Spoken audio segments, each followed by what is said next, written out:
just heard from Catherine that we do have electricity of some sort, solar, and perhaps that's a good idea to think about going forward. The sun, solar, perhaps that's a very good idea. So it will be a lot cheaper for us poor people to survive. So this is an idea that could come into use after things have cooled out, that we go solar. Thank you very much for helping us. Thank you very much for pass the message on to the other Electricians Without Borders that we do appreciate all the help we can get right now. You came here and you saw what happened to us and the devastation we suffered. And certainly the poles are on the ground, the wires all over the place. You are cutting them because that's the only way you can pass through sometimes, or just cutting them for fun. But solar, you don't have anything to cut unless you can do something about the sun. And so it's an idea going forward. Thank you so much. It has been good of you to come to help us. Of course, tomorrow you may be here for that. It's our Independence Day celebrations. We don't have all those big activities we usually have because of the situation, but we do have a national parade tomorrow at the stadium, I think. Stadium, which is right there. And, it would be nice if your electricians could come, just watch us with our flags, waving and having what we could call a good time in the midst of the storm. But the aftermath of the storm, actually. But going forward, perhaps you could give some ideas to us, the ordinary people. Electricity company might not want to take it, but we, the ordinary people, give some ideas as to how we could use the sun. It's always there, look, it's out there. And I have a little solar light I bought a number of years ago. Never thought I would use it, but now it's so important and it's quite bright. That's why I asked if it's adequate. And it's just a small thing. So we should do a lot more of that as we go forward. Now we do have updates as we move on. This is from Dominica, the electricity company. And they claim that high voltage lines have been strung up to Citonier, Bath Estate, and to the Canefield Industrial Estate. They also say that the Canefield Industrial should be energized this week or this weekend, and as well as sections of Pottersville. They're currently working on Goodwill Road, Stever Street, Potter Street, Elliott Avenue, Greens Lane, Solomon Lane, Princess Lane, and Pivot Street. In Portsmouth, the work continues in the Picard area up to the Portsmouth Beach Hotel, and lines continue to be strung with ongoing work to the Kempinski Hotel worksite and towards the airport area.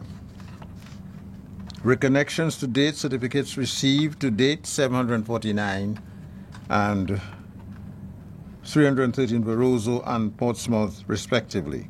So 749 for Roseau and 313 for Portsmouth. Connected to date, of course, 447, 388 for Roseau, and 447 and 388 for Roseau and Portsmouth respectively. That's how it's written, but what it really means is 447 for Roseau and 388 for Portsmouth. That's a total of 835 connections out of 36,000.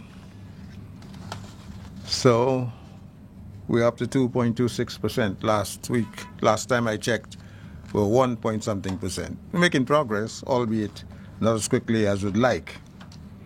But 36,000, no matter how you look at it, it's a long way to go. And we've only got to 835. And the pay-as-you-go customers in Roseau and Portsmouth who are being reconnected can purchase power only at Domlec, that's the main office, for the time being. However, customers with internet areas or internet access can purchase online. We have no updates from the Wasco, Flow, Digicel, or the police. We do have something from the air and ports and seaports.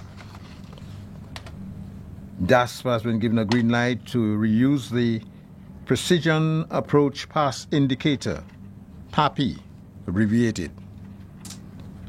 The flight inspection certificate was issued on Wednesday. That's yesterday. It was switched off after the hurricane was put back into use from today. This helps pilots to land the aircraft, which is a good thing. I expect that pilots are helped to land the aircraft. And there's no guesswork. That would be a different story altogether. So we're making progress and we are moving on.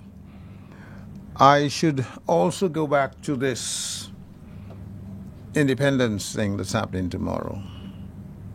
That is the military parade. It's most important that we show some kind of solidarity with everybody, with ourselves, with all the people who've come from overseas and all the people who wish us well overseas, who can't come.